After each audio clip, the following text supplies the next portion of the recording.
Yes, hope my voice is clear right? कोई एक मेरे को एक भाई यस नो बोल लो। Yes, it is clear. Clear clear, thanks thanks thanks thanks thanks Rahul, thanks Payal. Yes, तो यस, कैन एनीवन से what is financial due diligence? Just a quick basic of 2 minutes and then we will proceed to the case study and you will have to solve it. So what is financial due diligence? इसको fin DD भी बोलते हैं, financial due diligence. Yes, Payal, anyone? So as far as I have read about it, it's more like suppose a company, some investors are investing in a particular company. So they want to know whether the business is sustainable actually, like not only on papers. So they engage into a thing like they engage into financial due diligence, so that they can understand the viability of it and like what's actually beyond the papers, beyond the numbers, and understand if there is any anomalies, exceptional items, and all of that stuff. Good, good, good thing. Yes, anyone else? और कोई add करेगा? Yes, man, go ahead. Yeah, so what I would understand is basically when an investor is investing, he will see what are your projections for the future और उस basis पे invest करेगा. He'll try to understand that what is the market size and how you're going to capitalize the market, or what is your share, what are you doing unique from your competitors, or what is that difference you're trying to create to attract the customers and retain the customers, and what benefits you're adding for the customers every time. On that basis, the investment will be done so that you'll be able to understand what revenue, how the future revenue will be generated, Great, basically. great, great. Yes. So, Payal and Mank added, yes, to check the financial health of a company right before a potential investments. Great, guys. See, आप लोगों को सब आता है, मैं बताऊं, just collate नहीं कर पाते हम लोग, तो यहाँ वही हम लोग करेंगे। Financial due diligence, right? Due diligence क्या होता है मैं बताऊं? ड्यू डिलिजेंस लेमन टर्म्स में होता है चेक करना, राइट? देखना, check. And financials mean everything related to finance, correct? So आप लोग शार्क टैंक देखते हो? यस और नो? थोड़ा इजी होता है फिर बताना। Yes. Yes. So suppose shark tank में Aman Gupta is investing into a company guidance Adda में, ठीक है? Suppose I told my figures कि भाई ये रेवेन्यू कर रहे हैं, ये बिजनेस मॉडल है, and this is how we are planning. उनको बहुत पसंद आया, he is planning to invest 1 crore rupees, right? तो क्या वो ऐसे ही शो में जो चेक देते हैं वो रियल चेक होता है क्या? यस और नो? नहीं, वो ड्यू डिलिजेंस नो। के करने के बाद subject to due due diligence. Diligence, correct correct, due diligence होता है। तो अमन अब मेरी कंपनी में ड्यू डिलिजेंस करना चाहते हैं, ये कौन सा ड्यू डिलिजेंस है? बाई साइड या sell side? Buy buy side. Side. Buy side. Correct, कोई कंफ्यूजन नहीं है। अमन कंपनी में इक्विटी डालना चाहते हैं, he is buying some equity, yes. Right? Great. Yes. अगर यही ड्यू डिलिजेंस गाइडेंस अड्डा करता अपने तरफ से कि ये हमारा डीडी रिपोर्ट है, उसको कौन सा डिलिजेंस बोलते हैं? Sell Sell side. side. Sell side. You are clear? Buy side, sell side due diligence. Yes.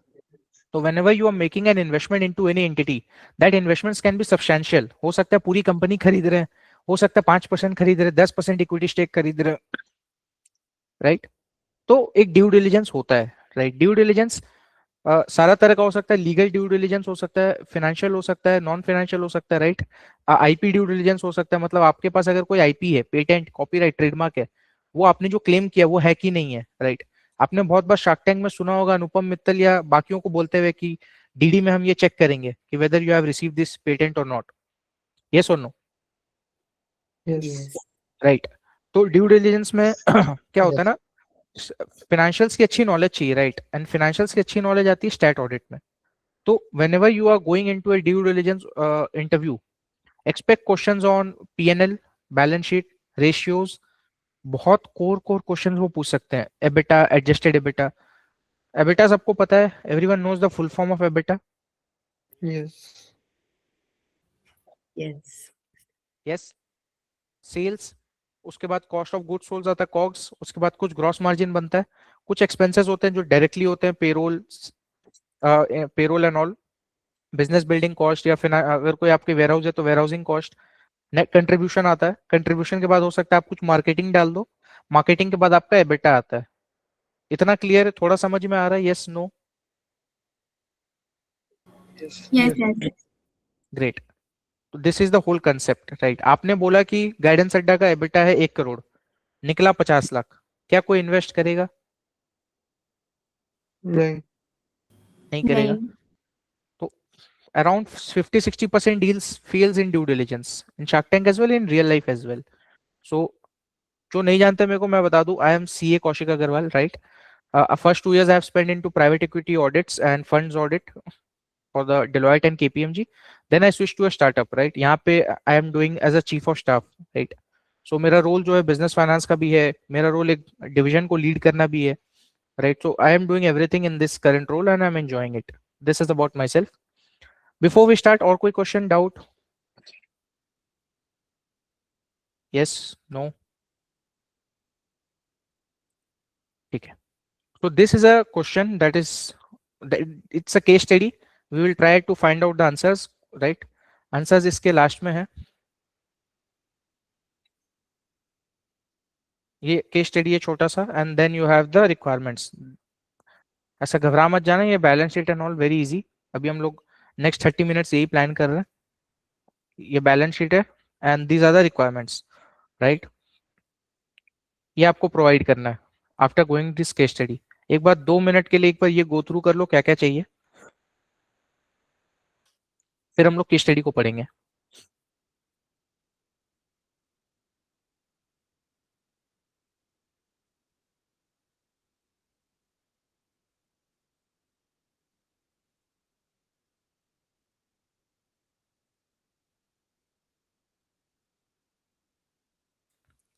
पढ़ लिया सबने एक बार गो थ्रू?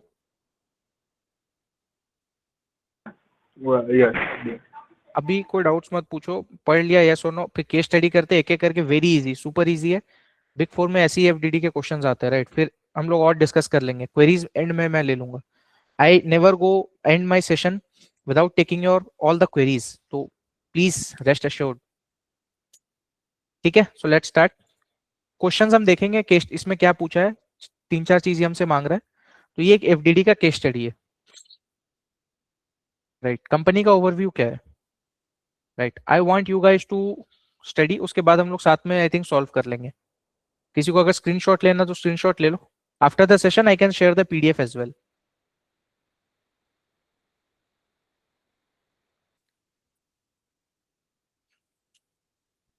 तो यहां तक पढ़ लिया हो तो बताना मेरे को.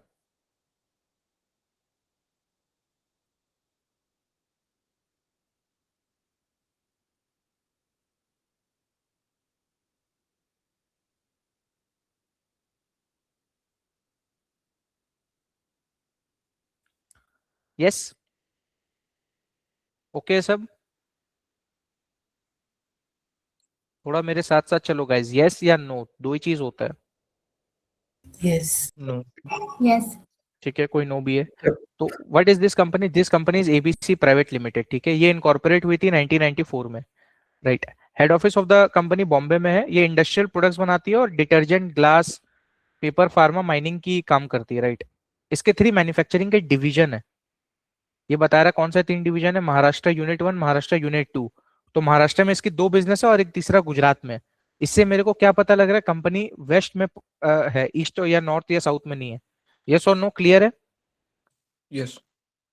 ग्रेट. Yep.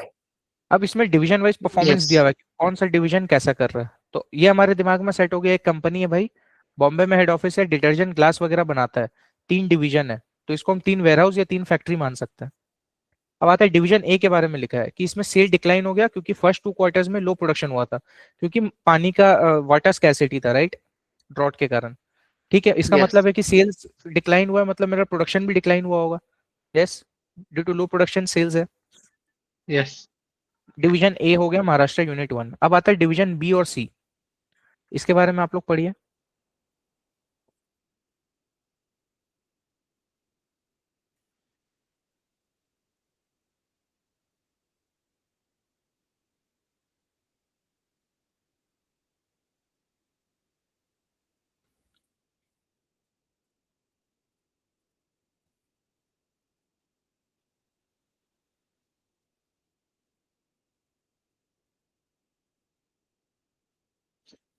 राइट. तो स्पेशलिटी प्रोडक्ट है, वैलिडेशन प्रोसेस कस्टमर का स्लो था, ठीक है. एंड लॉन्गर भी था, तो सेल्स इसमें भी डिक्लाइन हो गया बिकॉज कस्टमर को न्यू प्रोडक्ट चाहिए था जिसके लिए कंपनी को टाइम चाहिए। इससे हम देख सकते हैं कि शायद इसकी प्रोडक्शन उतनी एफिशिएंट नहीं है इस लाइन से। यस और नो? Yes. ठीक है, अब महाराष्ट्र यूनिट Yes. 1 में अगर ड्रॉट आया तो हो सकता है यूनिट 2 में भी इसका कुछ इम्पैक्ट हो सकता है। करेक्ट, बिकॉज है तो सेम स्टेट में। Yes. Right. तो इसमें भी ये लिखा हुआ है कि ऑल्सो सी। ग्रेट, आप लोग एकदम सही जा रहे हैं। This is the correct mindset for FDD professional. Right, तो इसमें भी सेम लिखा है कि महाराष्ट्र का यूनिट 2 भी अफेक्टेड था। मतलब मेरा 3 वेयर हाउस है, 2 वेयर हाउस अगर मेरा अफेक्टेड है मतलब मेरी सेल्स बहुत मेजर हैम्पर हुई होगी। यस और no? Yes. Yes, yes. Right, Yes. अब यहाँ पे मेरा रिसीवेबल्स भी फंस गया। कस्टमर्स को मैंने माल बेचा तो रिसीवेबल्स हुआ, राइट, लेकिन कस्टमर्स को भी तो डिफिकल्टी आई, तो मेरा रिसीवेबल्स प्रॉब्लम आ रहा है, वर्किंग कैपिटल का इशू आएगा बाद में। Right, this is division 2 Maharashtra का। अब डिवीजन सी किसका था बताना आप लोग? Which area was division C? Gujarat. Gujarat. Great. तो बोल रहे गुजरात का जो सेल है वो इंक्रीज हो गया, क्यों? बिकॉज वो एक्सपोर्ट कर रहा था। राइट, गुजरात में पोर्ट्स है, एक्सपोर्ट कर रहा था, मार्केट बिग है, एक्सपोर्ट मार्केट अच्छा है, ठीक है। और मार्जिन लो था एक्सपोर्ट में, तो इसका मतलब क्या, मेरा सेल्स वॉल्यूम बढ़ेगा, राइट, बट मेरे प्रॉफिट या मार्जिन उतने अच्छे नहीं बढ़ेंगे, सेल्स वैल्यू इससे बढ़ जाएगा। ठीक है, दिस लाइन ये, और इससे मेरा पेएबल्स भी खींचा आ जाएगा। तो इधर क्या हो रहा है, मेरा रिसीवेबल्स भी stretching, and in this case my payables are also stretching. नहीं sorry, credit paid is significantly higher. इसका मतलब क्या है कि मेरा इसमें भी रिसीवेबल्स खींच गया, तो रिसीवेबल्स से 0.1 यहाँ है, 0.2 यहाँ है। ठीक है, क्लियर है यहाँ तक? फिर डोमेस्टिक डिमांड क्या हो रहा है, देखो डोमेस्टिक डिमांड ग्रो तो कर रहा है, जैसे कंपनी के पास अपॉर्चुनिटी है, तो हियर इज द अपॉर्चुनिटी। अब बोल रहा है कि महाराष्ट्र एंड गुजरात में भी, अभी तो गुजरात से एक्सपोर्ट कर रहे हैं, महाराष्ट्र में भी एक्सपोर्ट करने का अपने पास चांस है। राइट, अब बोल रहे हैं लो कॉस्ट इंपोर्ट इंडिया आ रहा है जो फ्यूचर में थ्रेड बन सकता है। हो सकता है चाइना से इंपोर्ट होगा या कहीं से इंपोर्ट कर रहे हैं, तो कंपनी को अपना कॉस्ट ऑफ प्रोडक्शन लो करना पड़ेगा, नहीं तो इंटरनेशनल कंपटीशन आएगा। ठीक है, तो यहां तक क्विक रिकैप सबके फिट हो गया, एकदम क्लियर है? Yes. एक कंपनी एबीसी लिमिटेड 1994 में सेटअप हुआ, महाराष्ट्र में 2 यूनिट है, गुजरात में 1 है। महाराष्ट्र में 1 यूनिट तो पूरा ही सेल्स उसका अफेक्टेड है बिकॉज ऑफ द ड्रॉट, दूसरा यूनिट में कुछ सेल्स अफेक्टेड है, एंड गुजरात वाला अच्छा कर रहा है बिकॉज ऑफ द एक्सपोर्ट्स। तो एक्सपोर्ट से क्या आपका सेल वैल्यू बढ़ रहा है, but my margin is not increasing that much in comparison to my sales. Correct, basic यहाँ क्लियर है अपना। अब आता है एंटी डंपिंग ड्यूटी भी गवर्नमेंट लगाएगा। कोई मेरे को बताएगा एंटी डंपिंग ड्यूटी कब लगाता है गवर्नमेंट? जो बाहर से कोई इंडिया में एक्सपोर्ट कर रहा है एट वेरी लेस प्राइस, जो वहां पे नहीं बिक रहा है। राइट, जिससे कि इसको डंप करना है, इंडिया के मार्केट को डिस्ट्रॉय करना है बस। राइट राइट, तो यहाँ आपने देखा कि लो कॉस्ट इंपोर्ट इंडिया आ रहा है, ठीक है, ये लाइन में। करेक्ट,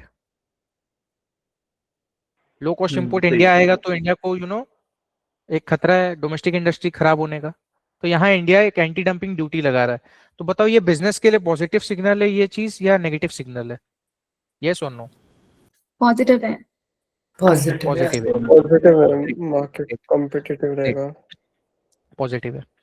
अब कंपनी का जो परफॉर्मेंस है बहुत नंबर ऑफ फैक्टर से डिपेंड करता है, राइट, क्योंकि एक्सपोर्ट कर रही है तो इंटरनेशनल करेंसी फ्लक्चुएशन, फोरेक्स कौन सा इंडिया से, कोई बताएगा मेरे को? 21। इंडेक्स 21। ग्रेट, अब इसका इंटरनल ऑडिट भी बोल रहे हैं कि regularly reputed third party firm कर रही है, मतलब अच्छे इंटरनल ऑडिट्स। हो सकता है शायद बिग 4 रखे होंगे या बिग 6 रखे होंगे। ठीक है, ये भी पॉइंट एक बाद में आने वाला है। अब इसका नोट्स टू अकाउंट्स तुम्हें मिल गया है, फाइनेंशियल्स मिल गया है। तुम्हें क्या पता लग रहा है कि इनक्रोचर्स, इनके पास लैंड था, ठीक है, महाराष्ट्र में, तो इनक्रोचर्स ने क्या किया, इनका लैंड को ऑक्यूपाई करके रखा हुआ है महाराष्ट्र यूनिट 1 में। तो यूनिट 1 वही था ना जो ड्रॉट से इम्पैक्टेड था, यस और नो? यस। करेक्ट, अब देखो यूनिट 1 में बोलता है इनक्रोचमेंट भी हो गया, तो एक तरीके से हमारा unit 1 is a waste of time, अभी तक ये समझ में आ रहा है। यस, कंटिजेंट लाइबिलिटी भी है ₹190 मिलियन का। कंटिजेंट लाइबिलिटी सबको पता है? Yes. Yes. पता ही होगा भाई. Yes, great. 37 race, right. उसमें सेल्स टैक्स है, लीज रेंट है, कुछ टाइम ड्यूटी वगैरह पे नहीं किया, कुछ वाटर इलेक्ट्रिसिटी के बिल्स हो सकता है पहले नहीं दिया, अभी डिपार्टमेंट ने मांग लिया, तो ये कंटिजेंट लायबिलिटी 190 मिलियन का है. केस स्टडी सबके दिमाग में फिट हो गया? Yep. Yes. Yes. Yes, clear है, ठीक है, ग्रेट. मैं ये शेयर भी कर दूंगा. अब इसमें क्या एक डाटा दिया हुआ है, ये आप लोग मेरे को पढ़ के क्विक क्विक बताना, बहुत ज्यादा इसका कोई रेलेवेंस नहीं है, जस्ट इन्होंने दिया है तो मैंने भी रखा है. What do you think, what is this? खाली ये ऊपर वाला बताना. Sales to a customer. Major customers आपके कौन कौन है आपके बिजनेस में? Customer concentration is not good. They are very dependent on the first 2-3 customers, I think. Great. Total revenue अगर ये बोल रहे हैं मेरा 3500 मिलियन है, यहाँ रुपीज इन मिलियन क्योंकि ऊपर में बोल चुका है, ठीक है, तो will talk in that. Rupees in million कितना फिगर होता है, कोई मेरे को बता सकेगा? 10 lakh is 1 million वैसे. 10 lakh is 1 million. Great great. छोटी छोटी चीजों में हम लोग को कंफ्यूज हो जाते हैं, नहीं होना है, दैट्स वेरी गुड थिंग. तो समझो 3500 का है या, राइट, इसमें से 550 मिलियन एक ही कस्टमर से आ रहे हैं, दो कस्टमर मिला के आपका 1100 दे रहा है, तीसरा वाला ये है, तो it's highly concentrated between top 2-3 customers. इससे पता लग रहा है, ठीक है, ग्रेट. यहाँ आपने एक एनालिसिस किया हुआ है. 80-20 ये rule रेवेन्यू का बाई, हाँ 80-20 रूल, ठीक है. ये रेवेन्यू बाई डिवीजन दिया हुआ है आपको, डिवीजन ए बी सी का कितना रेवेन्यू है?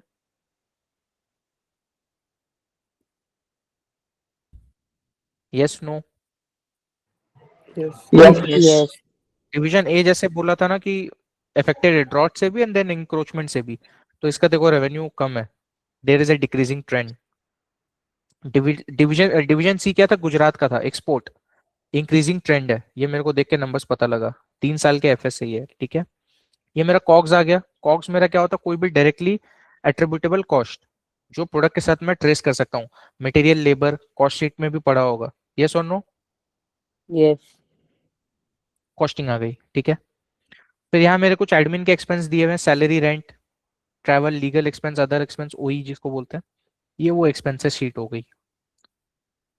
यहाँ पे कुछ कुछ इन्होंने नोट्स दिया हुआ है कि अगर कुछ वेरिएंस है तो वो मेरे को एक्सप्लेन, एबीसी लिमिटेड एक्सप्लेन करने की कोशिश कर रहा है, ठीक है. एज एन एफडीडी प्रोफेशनल हमेशा नंबर्स के पीछे की स्टोरी पे होनी चाहिए आपकी.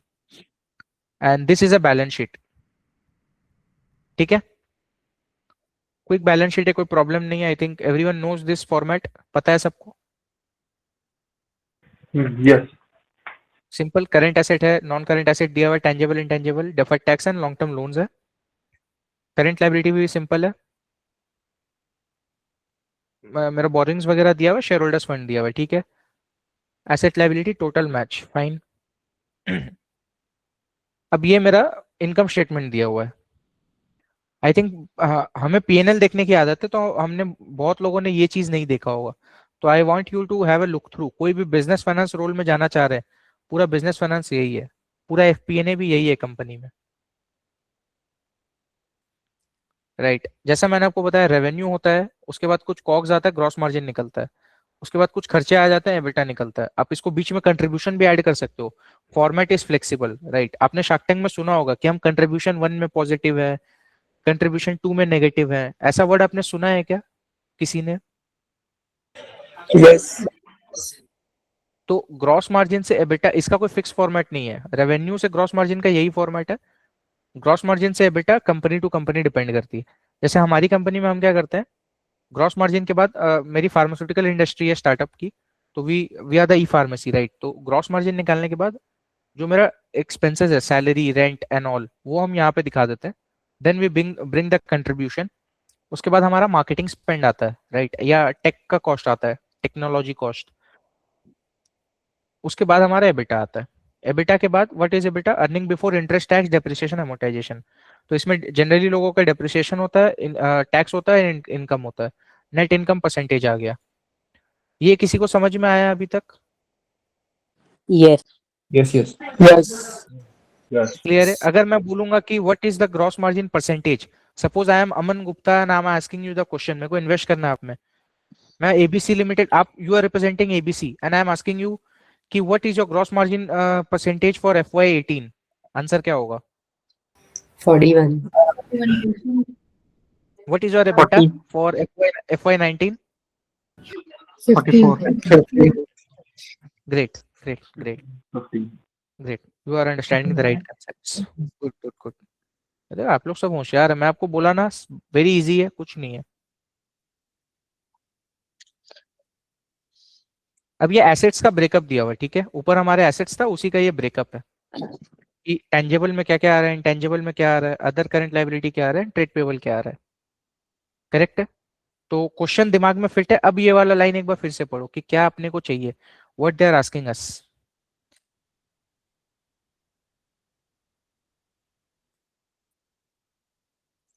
Key observations of the company based on recent historical financial statements. ठीक है, तो हम लोग एक एक करके स्टार्ट करेंगे। व्हाट इज योर की ऑब्जर्वेशन ऑफ द कंपनी?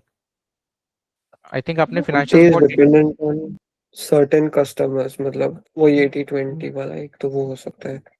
अगर आपको फाइनेंशियल्स एक बार बहुत डिटेल में देखना है तो मैं स्क्रीन पे लगा दे रहा हूँ। Don't worry, I will share you the PDF after the sessions.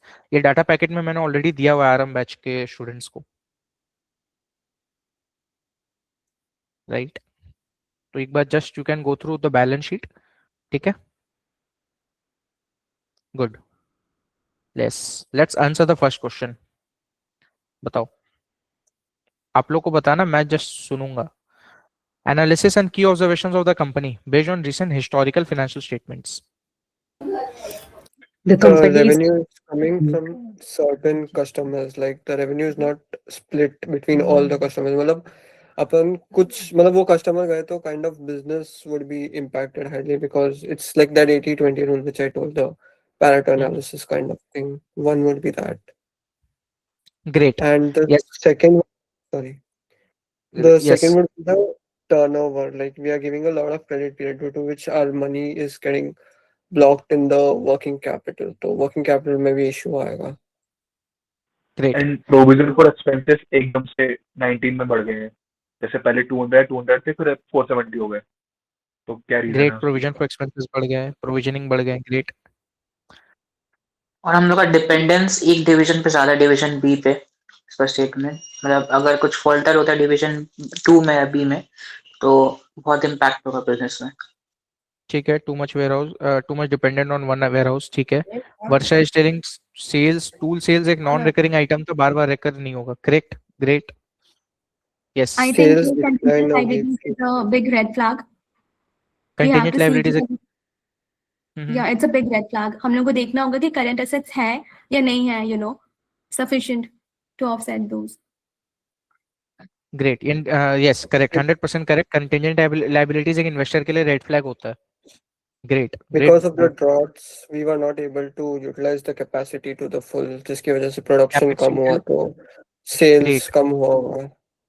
Great, great, absolutely great point. Capex fix utilisation, cost भी बढ़ जाता है इससे। फिक्स कॉस्ट मेरा एक बार बढ़ता है, ठीक है, great. In division 3 one of the significant customer cells have reduce, ठीक है, जो बता रहे थे आपकी division too much customer concentration है। शंभू बोल रहे फाइनेंशियल दिखाओ, शंभू फाइनेंशियल्स दिखाऊं, ठीक है, एक बार क्विक देख लो।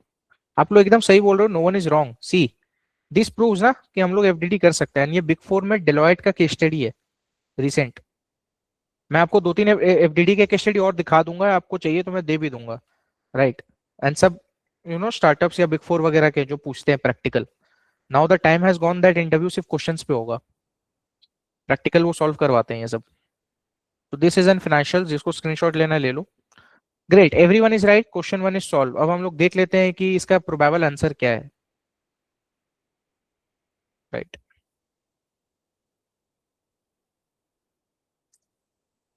यस, आप लोग सब अपने अपने पॉइंट्स मैच कर लेना एंड बताना।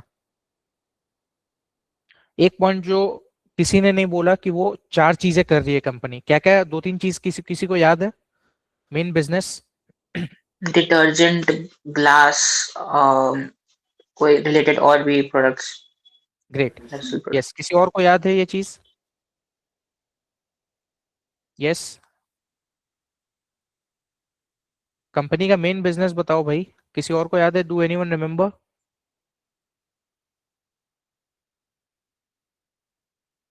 माइनिंग पेपर वो सब भी था उसमें। माइनिंग पेपर वगैरह भी था। तो इसका मतलब क्या है? Too much paper, focus on other pharma, things. Pharma भी। 5 चीजें कर रही है, हो कुछ नहीं रहा। सी अगर 5 चीजें सेम सप्लाई चेन के साथ करे ना तो इट्स फाइन, बट डिटर्जेंट का सप्लाई चेन, फार्मा का सप्लाई चेन, ग्लास का सप्लाई चेन अलग अलग होता है। यस और नो? यस। राइट। तो ये हमारे पास एक पॉइंट निकल के आया कि too much exposure to multiple industries, focus नहीं है मैनेजमेंट का। ठीक है।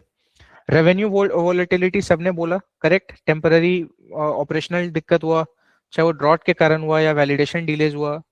ठीक है। डिवीजन ए डिवीजन भी अफेक्टेड था सेल्स से, क्योंकि ड्रॉट रिलेटेड प्रोडक्शन और डिसरप्शन चल रहा था। यस। सारे पॉइंट्स देखो आपके वाले ही यहाँ पे लिखे हुए हैं। यस और नो?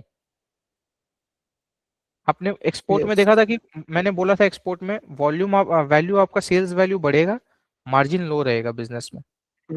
ये आपको मार्जिन एनालिसिस से भी पता चला होगा। और रिसीवेबल्स का आपका डेज बढ़ गया था बिकॉज एक्सपोर्ट में क्रेडिट पीरियड बढ़ता है। यस और नो? Everyone is correct? ठीक है, यस। ग्रेट। फिर एक्सपोर्ट एक्टिविटी बढ़ा, जो foreign exchange risk end S 21 आपने बताया था। और फिर कंटीजेंट लाइबिलिटी का पॉइंट बताया था अंकिता ने भी। Contingent liability future cash outflow को अफेक्ट कर सकता है, करेक्ट। यस। तो मैं बताऊं, बिजनेस में more than EBITDA PAT matters, more than PAT free cash flow matters. ये एक बहुत बड़े एंटरप्रेन्योर ने मेरे को लाइन बोली थी, मैंने यहाँ पे आपको चिपका दिया। फ्री कैश फ्लो हमेशा देखना बिजनेस में, not just the profits. Question 1 solve, yes और नो? यस। सबको समझ में भी आया? कोई प्रॉब्लम? नो। अब क्वेश्चन 2 बताओ, क्या रिस्क है इस कंपनी में? What are the potential risk? First तो वही है ड्रॉट वाला। सेकंड वो उसका लैंड इरेडिकेशन में, तो उसका लीगल फॉर्मेलिटीज, और फिर अगर कोर्ट वगैरह करे तो उसमें भी टाइम जाएगा, तो प्रोडक्शन नहीं होगा, तो वो भी एक रिस्क हो सकता है बिजनेस के लिए। आप मैन्युफैक्चर नहीं कर सकते, आप उसको यूटिलाइज नहीं कर सकते वो लैंड में। Great, yes. और कोई पार्टिसिपेशन चाहिएगा इसी? मैं तो आंसर बोल दूंगा, आपकी लर्निंग नहीं होगी। बोलो, यहाँ तो गलत बोल सकते हो ना। अगर कॉन्टिजेंट लाइबिलिटीज टर्न आउट तो फिर वहां पे भी प्रॉब्लम्स हो सकती है। Contingent liabilities, great. Yes, anyone? Even though capex बहुत बड़ा है थर्ड ईयर में, बट स्टिल रेवेन्यू इतनी ग्रोथ नहीं हुई है। ठीक है। तो आपको पता है बिजनेस में जब रिस्क होती है ना, तो थोड़ा ब्रॉडर माइंडसेट से अगर देखोगे तो बिजनेस के क्या क्या हो सकते हैं। एक होता है फाइनेंशियल रिस्क, जहाँ पे पैसा इन्वॉल्व है। एक होता है नॉन फाइनेंशियल रिस्क, जहाँ पे पैसा इन्वॉल्व नहीं है लेकिन बाकी सब चीज इन्वॉल्व है। रेपुटेशन रिस्क हो सकता है, करेक्ट। लीगल रिस्क हो सकता है, ऑपरेशनल रिस्क हो सकता है। एनालाइज कर पा रहे हो बिजनेस को? यस। सिंपल केस स्टडी देता हूँ। आज जोमेटो में Deepinder Goyal step down from the CEO post, आपने देखा होगा, यस और नो? नहीं, किसी ने नहीं देखा तो बता दो। Yes we have some. हाँ देखो। एक आप लोग एकदम अपडेटेड है, मेरे को पता ही था, इसलिए मैंने ये एग्जांपल लिया। तो दीपेंद्र गोयल अगर स्टेप डाउन कर रहे हैं, इन्वेस्टर के लिए क्या रिस्क है? मार्केट गिरेगा तो वैल्यूएशन में भी। वो अब ऑपरेशंस पे ध्यान नहीं देगा, डे टू डे ऑपरेशंस में। ऑपरेशनल रिस्क हो सकता है, great. Day to day challenges आ सकते हैं, रेपुटेशन रिस्क भी हो सकता है। इस तरह से सोचो। तो आपने जो आंसर बोला सही थे। Think from bigger perspective, entity के हिसाब से, राइट। थोड़ा सा आ जाता है बड़े बड़े लोगों के साथ आप रहोगे तो। ये होता है। सी, ऑपरेशनल रिस्क क्या हो सकता है? वाटर अवेलेबिलिटी आपने बताया था। क्लाइमेटिक कंडीशंस का इशू जो आ रहा है प्रोडक्शन डिस्क्रिप्शन के कारण। और डिवीजन बी पे जो बहुत ज्यादा डिपेंडेंस बढ़ गया है, करेक्ट। फाइनेंशियल रिस्क इसमें क्या हो सकता है? मेरा रिसीवेबल्स बढ़ रहा है। फाइनेंशियल्स मतलब क्या? Numbers, correct. मेरा मार्जिन प्रेशर आ रहा है बिकॉज एक्सपोर्ट पे तो मार्जिन है ही नहीं। और मेरा कंटीजेंट लाइबिलिटी अगर मटेरियलाइज हो गया तो मेरा कैश फ्लो खत्म हो जाएगा। यस। कंप्लायंस रिस्क है, लैंड अप्रोच इंक्रोचमेंट, उसके लिए मेरे को लीगल झमेला में। एंड अभी जो स्टैट्यूटरी डिस्प्यूट चल रहे हैं, वो जो मेरा सेल्स टैक्स नहीं भरा है और ये सब नहीं भरा है, करेक्ट। समझ पा रहा है कोई मैं जो बोलना चाह रहा था? यस। Yes, yes. राइट। और लो कॉस्ट इंपोर्ट भी, अगर गवर्नमेंट एंटी डंपिंग ड्यूटी लगाता है तो ये बच जाएंगे, अगर नहीं लगाएगा तो इनका बिजनेस तो खत्म है ना यार, तो वहां से भी रेवेन्यू खत्म हो गया मेरा। करेक्ट। एंड फोरेक्स तो वॉलेटिल है ही, सोना चांदी का भाव अगर बढ़ेगा, मतलब सोना चांदी तो इम्पैक्ट नहीं करेगा, बट जिस तरह से आईएनआर एंड डेप्रिसिएशन अभी चल रहा है, इट कैन इम्पैक्ट एक्सपोर्ट में, तो ठीक है, फायदा है। क्वेश्चन 2 इज ऑल्सो सॉल्व, ठीक है, यस और नो? हाँ Yes. Yes. ग्रेट। अब आता है what will be the key focus areas in this due diligence. अगर आप इसका डीडी कर रहे हो तो आपके लिए फोकस एरियाज क्या रहेंगे? यस, क्विक बताओ। लीगल डिस्प्यूट कितना जल्दी सॉल्व हो सके ताकि मैं अपना प्रोडक्शन बढ़ा सकूं। प्राइस। की फोकस एरिया आपका क्या रहेगा? लीगल इश्यूज आपने बोला, ठीक है, लीगल इश्यूज है। ऑपरेशन को नॉर्मलाइज कैसे किया जा सकता है, राइट? ड्रॉट का इम्पैक्ट कितना होगा, इस साल भी अगर सूखा पड़ा तो खत्म है बिजनेस, ठीक है। सेम चीज ही रिपीट हो वर्किंग रही है, आप देखो। कैपिटल का इशू कैसे सॉल्व होगा? वर्किंग कैपिटल, रिसीवेबल्स एजिंग मेरा हो रहा है, इन्वेंट्री बिल्डअप हो जाएगा, करेक्ट। रेवेन्यू सस्टेनेबिलिटी कैसे बनाएंगे डोमेस्टिक और एक्सपोर्ट में, और क्वालिटी ऑफ अर्निंग्स जो मेरा एबिटा है उसको हम कैसे ठीक करेंगे, अपना EBITDA margin, right. First thing is EBITDA, then is PAT, then is free cash flow. Okay. फिर कैश फ्लो कन्वर्जन, एबिटा से कैश रिकंसिलिएशन कैसे होगा, राइट। तो these are the key focus areas in this due diligence. आप देखोगे घुमा फिरा के बातें एक ही हो रही है, क्वेश्चन अलग अलग हो जा रहा है, यस और नो? हाँ। Yes.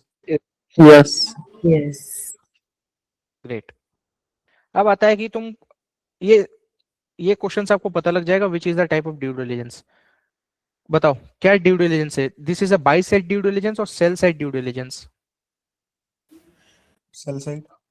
Buy. Buy side. I Buy. say. Buy. Buy buy. Buy. Good good, all clear है, बाई है, सेल नहीं है। यस, बिकॉज कस्टमर्स करा रहे हैं ना। कस्टमर्स नहीं करा रहे, इन्वेस्टर करा रहे। Sorry, investor, my bad. Buy. अगर कुछ नहीं बोला है एज्यूम करोगे इन्वेस्टर करा रहा है, कुछ बोल देगा तो वो करा रहा है, राइट। Okay. तो की क्या आइटम आप मांगोगे जिससे आपको वेरीफाई करना है? ड्यू डिलिजेंस मतलब क्या होता है? डिलिजेंस मतलब चेक करना, राइट। एग्जामिनेशन करना किसी चीज की। Understanding the process. Examination, understanding, check करना। तो बहुत से एग्जांपल इसके दे सकते हैं, अच्छे से घटिए। डिलिजेंस मतलब वही होता है, सिंपल। तो क्या आइटम आप लोग रिक्वेस्ट करोगे क्लाइंट से, क्या डाटा आपको चाहिए? अब एज एन ऑडिटर दिमाग लगाओ, कोई देखो। Ratio analysis. जो है वो सब. Financial forecast, budgeting. ठीक है, पहले तो ऑडिटेड फाइनेंशियल स्टेटमेंट मांग लेना, आप लोगों का फेवरेट चीज होता है। Hmm. डिवीजन वाइज पीएनएल मांग सकते हो बिकॉज ये डिवीजन है, करेक्ट। इसका एबिटा मांग सकते हो, monthly EBITDA and cost breakup, financial related. Yes. Revenue related इसका कस्टमर का एजिंग मांगोगे, क्योंकि इसमें दिख रहा है कि रिसीवेबल्स मेरा फंस रहा है, राइट। तो ऐसा कोई रिसीवेबल्स तो नहीं है जो बहुत लॉन्ग टर्म तक फंस रहा है। एक्सपोर्ट का क्रेडिट टर्म्स मांगोगे, क्या कॉन्ट्रैक्ट एंड क्या क्रेडिट है, टीएनसी क्या है, राइट। डोमेस्टिक वर्सेज एक्सपोर्ट का ब्रेकअप लोगे कि क्या परसेंटेज डोमेस्टिक, क्या एक्सपोर्ट, ट्रेड रिसीवेबल्स में। सपोज हो सकता है कि पूरा का पूरा डोमेस्टिक है, एक्सपोर्ट से सारे पैसे आ जा रहे हैं, करेक्ट। इन्वेंट्री का एजिंग होता है, आपको पता है। इन्वेंट्री का कौन सा है ऐसे, मेरे को बताओ, इंड एस कौन सा है? Two. Two. Good good good, आप लोग, कोई लिख रहा है 3, राहुल लिख रहा है 2, यस यस 2। ट्रेड पेबल का एजिंग मांगोगे बिकॉज पेबल भी है, ठीक है। इसमें आपको ऑडिटर का दिमाग लगेगा, एंड आई बिलीव सबके वो है अच्छे, राइट। ऑपरेशन रिलेटेड क्या मांगोगे कि आपका कोई कैपेसिटी यूटिलाइजेशन का रिपोर्ट होता है क्या, वो दो। डाउन टाइम एनालिसिस करोगे आप, क्योंकि प्रोडक्शन बंद ही था मैक्सिमम टाइम। कॉस्ट स्ट्रक्चर लोगे, what is your fix cost and what is your variable cost. Legal tax भी हम मांगेंगे बिकॉज यहाँ पे लीगल लफड़ा भी हो रहा है। कंटीजेंट लाइबिलिटी का शेड्यूल होता है, वो मांगेंगे। टैक्स लिटिगेशन का स्टेटस मांग लेंगे, एंड लैंड इंक्रोचमेंट से रिलेटेड क्या लीगल केस फाइल किए नहीं किए, उस फाइल का डॉक्यूमेंट मांग लेंगे, ठीक है। तो क्वेश्चन 4 भी हमारा डन है। 4 क्वेश्चंस आपने सॉल्व कर दिए 6 में। ये छठा वाला सबसे इंपॉर्टेंट एंड प्रैक्टिकल है, वर्किंग कैपिटल, एंड इसमें बहुत मजा आने वाला है। मैं इसलिए बोल रहा था ताकि तुम लोग अभी सेशन छोड़ के जाओ ना, एंड तक अटेंड करो, राइट। एबिटा पे हमने बात किया, राइट। एबिटा क्या होता है, right? Sales, COGS, GP, expenses, EBITDA. अब एबिटा में कुछ एडजस्टमेंट्स हो सकते हैं जो परचेज प्राइस यहाँ क्या बोलना चाहता है, कोई बताएगा मेरे को? मतलब जो Investor बायर पैसा देगा। वाला राइट। सपोज कंपनी की वैल्यूएशन मैंने शार्क टैंक में बोल दिया कि 20 करोड़ रुपए ले लो वैल्यूएशन, 2 करोड़ इन्वेस्ट कर रहा हूँ at 20 crore valuation, right. But मैं अगर ये फाइनेंशियल्स देख रहा हूँ तो मेरे को तो बहुत रेड फ्लैग लग रहा है, करेक्ट, कि भाई ये परचेज प्राइस तो 20 करोड़ नहीं 10 करोड़ होना चाहिए, ये सब एडजस्टमेंट करना पड़ेगा। तो एडजस्ट करेंगे अब हम लोग। बताओ पोटेंशियल एबिटा में एडजस्टमेंट्स क्या क्या हो सकता है इस केस में? इसने अगर एक तो क्रैक कर सेल्स का दिया होगा। तो एफडीडी एक झिंगा लाला। यस। नॉन एक रेकरिंग टूल सेल्स एडजस्टमेंट, ठीक है। टूल सेल्स क्वेश्चन और कुछ है, डिक्लाइन हुआ था FY19 वाले ऊपर, अगर कौशिक एक बार PNL में जा सकते हैं तो। पीएनएल फिर से दिखा दूंगा आप लोगों को।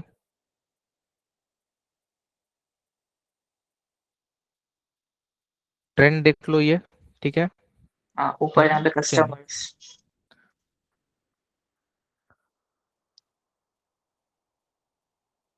देखो ये कस्टमर एनालिसिस है फाइल, और दो केस स्टडी आपको दिखा भी दूंगा, मतलब जस्ट ओवरव्यू। तो आज आप एफडीडी के लिए प्रिपेयर हो जाओगे। धीरे धीरे सब चीज प्रिपेयर कर दूंगा रिजल्ट आने तक, जनवरी 26 वालों का। तो फिर आरंभ बैच में हम लोग डिस्कस करेंगे जॉब कैसे लेना है।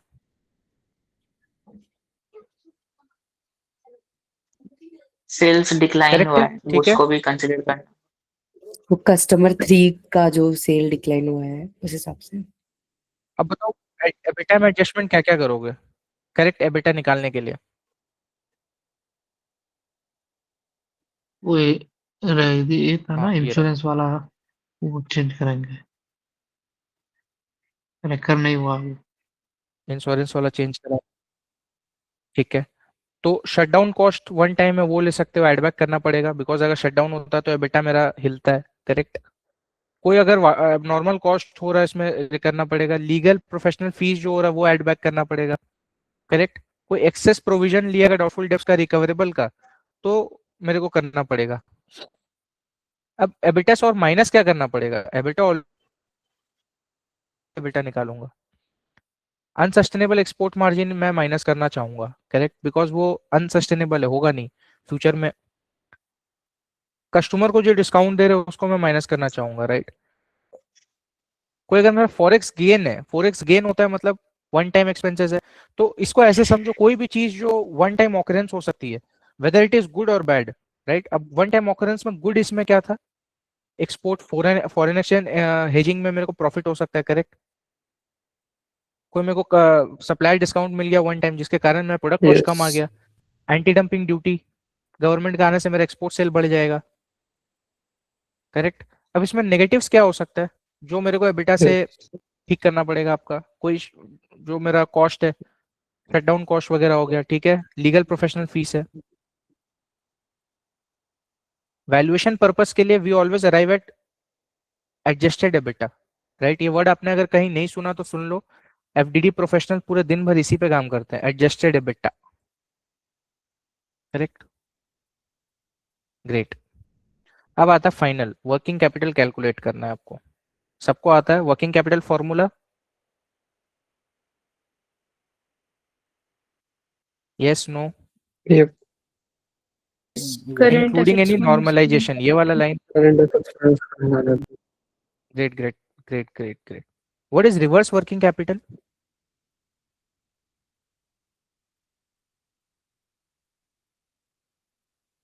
Current liability minus current asset. अरे यार ऐसे, नो आइडिया, नो प्रॉब्लम, ठीक है। वर्किंग कैपिटल अब देखते हैं, इसमें एक ये चीज देखना, this is very important, super important thing है, करेक्ट। अब आ जाते हैं वर्किंग कैपिटल पे। वर्किंग कैपिटल में आप लोग ने स्क्रीनशॉट लिया है क्या पीएनएल का या बैलेंस शीट का? I am not too sure. चलो 2017 का मेरे को कोई वर्किंग कैपिटल बताओ।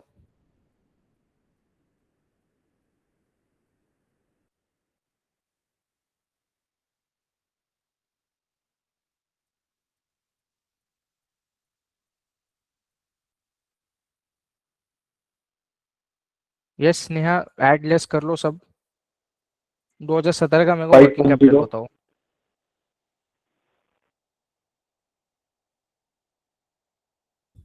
500 नहीं, मेरे को टाइम पता नहीं है, नीचे नीचे उसमें सॉल्व किया हुआ तो वो देखेंगे अभी। 510 आप लोग बोल रहे हैं, ठीक है, राहुल 510 बोल रहा है। 510. 510. 510 आप लोग सब 510 बोल रहे हैं, मेरे को लग रहा है आप लोग गलत बोल रहे हैं। यस।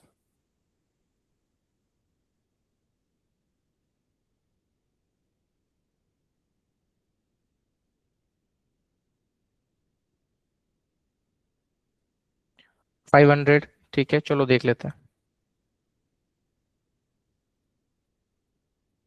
हाँ, वर्किंग कैपिटल ये रहा।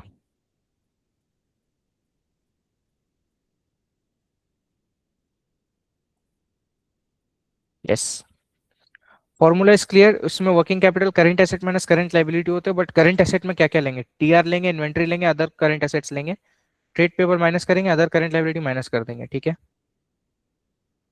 एजम्पशन बेसिस में इसमें क्या लिया गया है? जो कैश है, बोरोइंग है, provision, related party balances exclude कर दिए, बिकॉज वो डेप्ट लाइक या नॉन ऑपरेटिंग लिया गया है।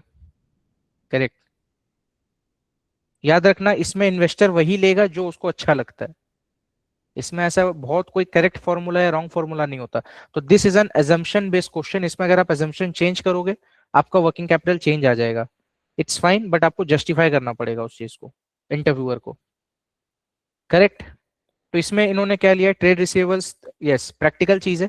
तीनों चीज का इन्होंने लिया। ट्रेड रिसीवेबल लेके टोटल ऑपरेटिंग करंट एसेट आ गया, ऑपरेटिंग करंट लायबिलिटी डाल के इन्होंने वर्किंग कैपिटल निकाल लिया कि फर्स्ट ईयर की वर्किंग कैपिटल 1480 है, सेकेंड ईयर की 1777 and third year working capital मेरा गिरा है 1347। अर्पित जैन, डेली सेशन नहीं होगा ये, वीकली वीकली होगा, राइट? वीकली मैं सेशंस लेता हूँ स्टार्टअप्स पे, इस पे, एंड हम लोग डिस्कस कर सकते हैं। लास्ट वीक जैसे केशव ने एक सेशन लिया था फंडिंग के ऊपर, आई थिंक उस पर बहुत अच्छा रिस्पॉन्स आया था। तो अब इसका ये एनालिसिस तुम लोग क्या करोगे बताओ? अच्छा, एक बार छुपा देते हैं इसको। हाँ, ठीक है।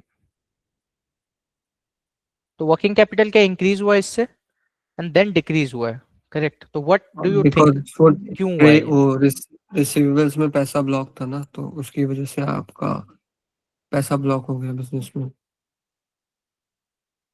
गुड गुड मैंग, तुम, मैं प्रेडिक्ट कर रहा हूँ कि तुम बहुत एक अच्छे, मतलब फाइनेंस में बहुत ही अच्छे सीटीसी का तुम पैकेज क्रैक करने वाले हो, मेरे को ऐसा लग रहा है।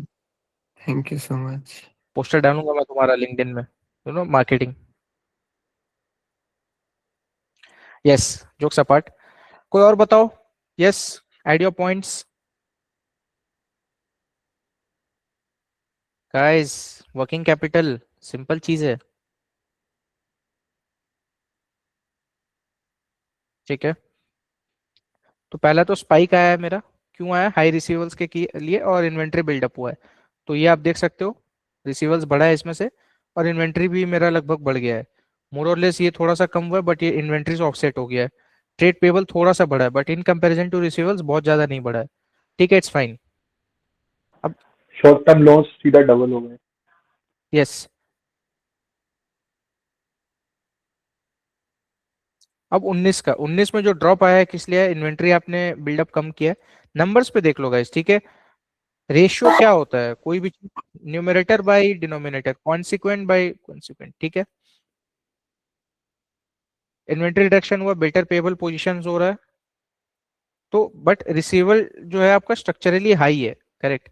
रिसीवेबल डेफिनेटली आपका डाउन गया है, बट स्ट्रक्चरली हाई है in comparison to your inventory and pebbles.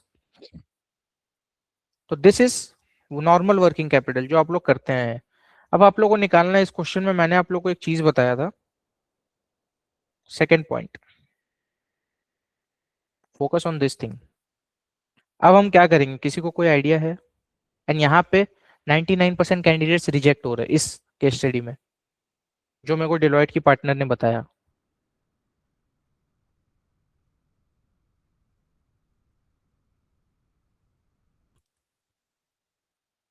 Yes, मतलब शायद एनी वो आइडिया?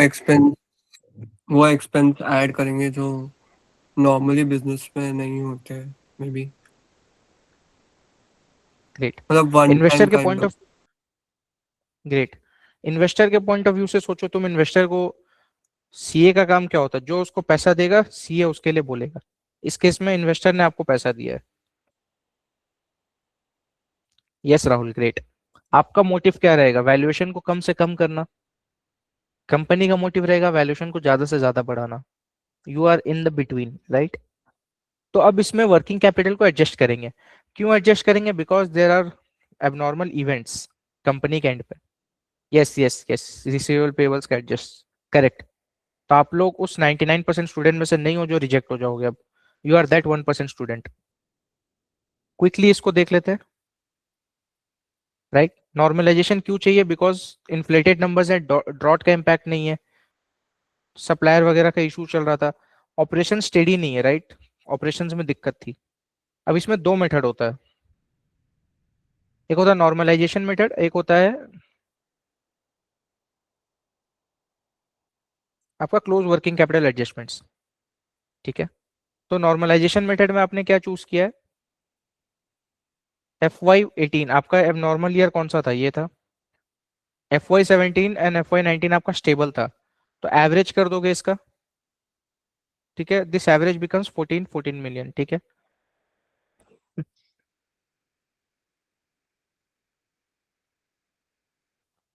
Excuse me. अब ये मेरे को कोई बता पाएगा कि नॉर्मलाइज वर्किंग कैपिटल ये 1400 मिलियन माइनस 1420 मिलियन क्या है? What is this? Range. Range. Great, मैं एक्सपेक्ट नहीं कर रहा था ये चीज, क्योंकि जिस कैंडिडेट ने ये इंटरव्यू दिया वो भी ये नहीं बता पाया था। ग्रेट, तो आपको पता लग गया इस कंपनी का नॉर्मल वर्किंग कैपिटल 1400 से 1420 का रेंज में आता है। आपने क्या किया? एबनॉर्मल ईयर को एक्सक्लूड कर दिया, नॉर्मल जो स्टेबल ईयर्स थे उसको एवरेज कर दिया, एनुअलाइज कर दिया। ठीक है, एवरेज कर दिया। अब आपका क्लोजिंग वर्किंग कैपिटल कितना आ रहा है? 1347 मिलियन। ठीक है, नॉर्मलाइज टारगेट आपका 14 मिलियन है। इसका मतलब क्या? आपका नॉर्मलाइज टारगेट इज ग्रेटर है then reported working capital. Yes.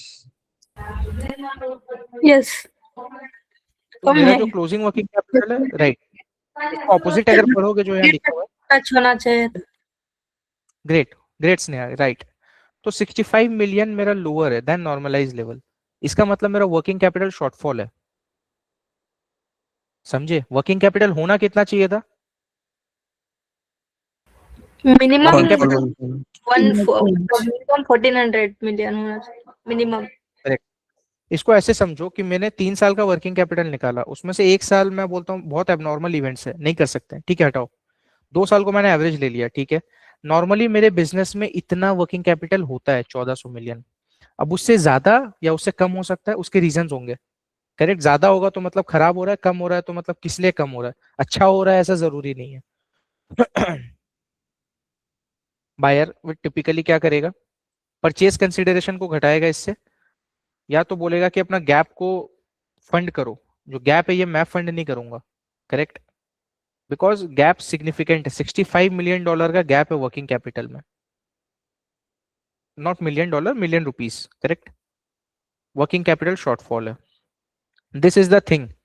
तो एफडीडी में क्या होता है? What you will do as a working professional as well, आपको ड्यू डिलिजेंस करनी है either at the buy side और at the sell side, right? Buy side due diligence ज्यादा होती है कंपेयर टू सेल साइड। उसमें आपको एनालाइज करना है पिक्चर, नंबर्स के बिहाइंड द सीन्स क्या होते हैं। बीटीएस सबको पता है, बिहाइंड द सीन्स।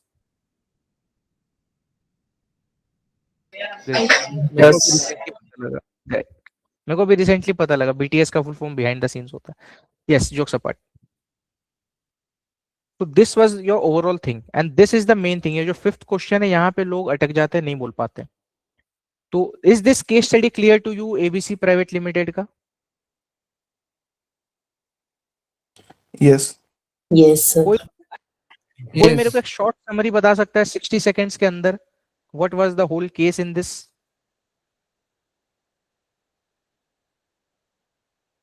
कोई ट्राई करना चाहेगा? Yes, anyone?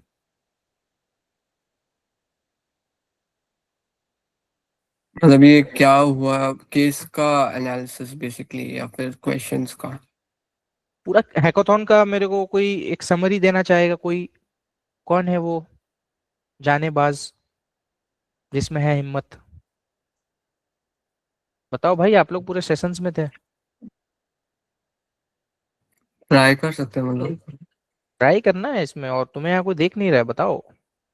श्योर। तो इसमें बेसिकली एक कंपनी है जो मैन्युफैक्चरिंग में इंक्लूडेड है और इन्वॉल्व है, और वो उनके उसके 3 यूनिट्स है। 2 यूनिट्स महाराष्ट्र में है और एक गुजरात में है। तो जो महाराष्ट्र वाला यूनिट है वो मतलब मेजरली इफेक्ट है बिकॉज ऑफ द ड्रॉट, तो वो अपना प्रोडक्शन नहीं कर पा रहा, जिसकी वजह से उसकी सेल्स बहुत कम है। और वो एक यूनिट है जो एक्सपोर्ट है बेसिकली इन गुजरात, तो वो अच्छा कर रहा है।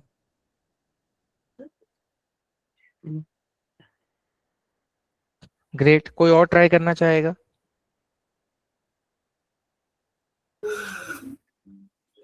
Yes Payal, want to go ahead?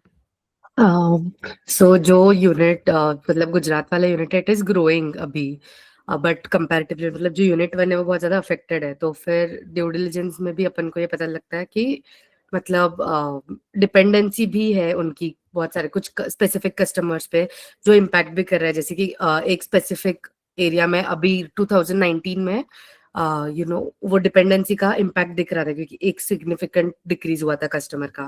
तो वैसे भी चीजें स्पॉट हुई थी। कंटेंजेंट लायबिलिटीज अगर मटेरियलाइज हो जाती है तो भी आगे जाकर उसमें इश्यूज आ सकते हैं। और ग्रेट। मतलब बहुत और like other things which we recognise, जैसे लास्ट में जो कैलकुलेशन हुआ वर्किंग कैपिटल का, तो फिर वहां पे एक मेजर गैप था, जो मतलब नॉर्मलाइज वर्किंग कैपिटल है और अभी करंट वर्किंग कैपिटल है। तो उस हिसाब से जो बायर साइड इन्वेस्ट मतलब एफडीडी होगा, उसकी वजह से शायद जो परचेज प्राइस है उस पर कहीं ना कहीं इम्पैक्ट आ सकता है, या फिर कुछ अदर जैसे आपने बोला था कि उतना गैप फंड करना पड़ेगा, या फिर जो भी मतलब वो कंसिडरेशन जो आगे के फॉलो होंगे वो हो सकता है उस चीज में। ग्रेट। ग्रेट पायल। बेसिकली वैल्यूएशन कम रहेगा कंपनी का because of great. All the uncertainties. Great. So case study कैसा लगा आप लोगों को? अच्छा था, नहीं अच्छा था? इट्स अच्छा नाइस, था। इंफॉर्मेटिव। नहीं अच्छा लगा पता तो भी चला मैंने कैसे एनालिसिस करना है। Right, that thought process is very important. मैं बताऊं, अभी जब मैं सीईओ के साथ काम करता हूँ, उनका वो थॉट प्रोसेस बहुत इंपॉर्टेंट है। मैं उसी के पीछे भागता हूँ कि उनका थॉट क्या है इस डिसीजन के पीछे। That is valuable. सो ये एक और केस स्टडी है, सॉल्व नहीं करना है अभी क्लास में, ये मैंने बस दिया हुआ है सेल्फ प्रैक्टिस के लिए, राइट? तो ये 2 केस स्टडी कर डाला तो एफडीडी में लाइव झिंगा लाला। उसके बाद आप कोई भी इंटरव्यू बुक उठा के कोई भी फैकल्टी या कोई भी हमारे टीचर्स के पढ़ लो, सब आपको एकदम क्लैरिटी से आ जाएंगे। एंड ये 2 बिग 4 के अच्छे अच्छे केस स्टडीज मैंने उठाए, apart from all the case studies जो क्वेश्चंस में आते इंटरव्यूज में आते रहते हैं। ठीक है, इसमें भी एक सेलर लिमिटेड है एंड उसका एक केस स्टडी है। तो ये मैं डाटा पैकेट में मैंने बनाया हुआ है, उसमें डाल दूंगा आप लोग के लिए भी। ओवरऑल इसका केस स्टडी का समरी अगर मैं बताता तो मैं क्या बताता। एक कंपनी थी एबीसी प्राइवेट लिमिटेड, उसके 3 डिवीजन थे, division A, division B, division C. Maharashtra unit 1, Maharashtra unit 2, Gujarat.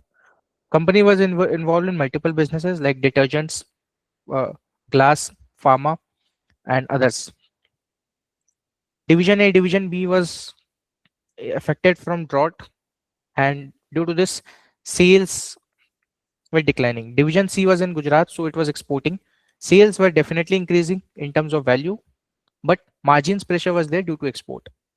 Then we were planning to expand the business in the Middle East, in the export region and in the domestic consumption as well.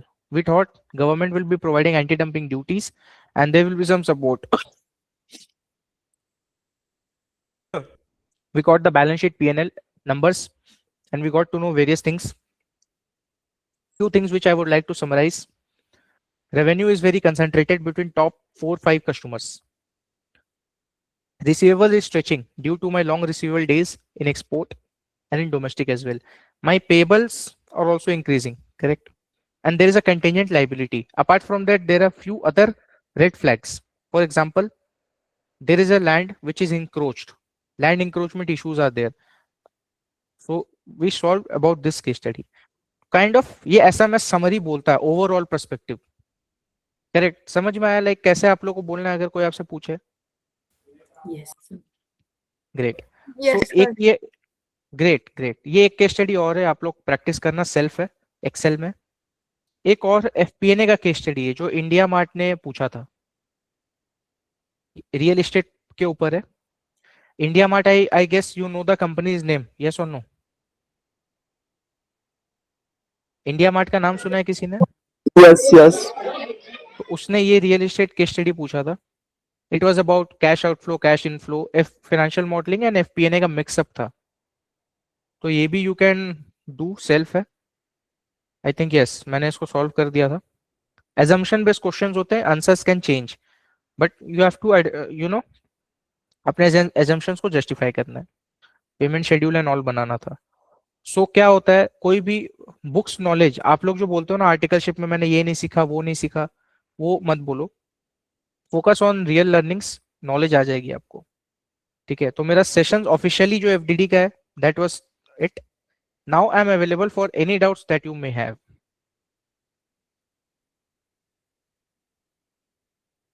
Yes ma'am, go ahead. मेरा ये doubt था, is it necessary to learn this financial modeling?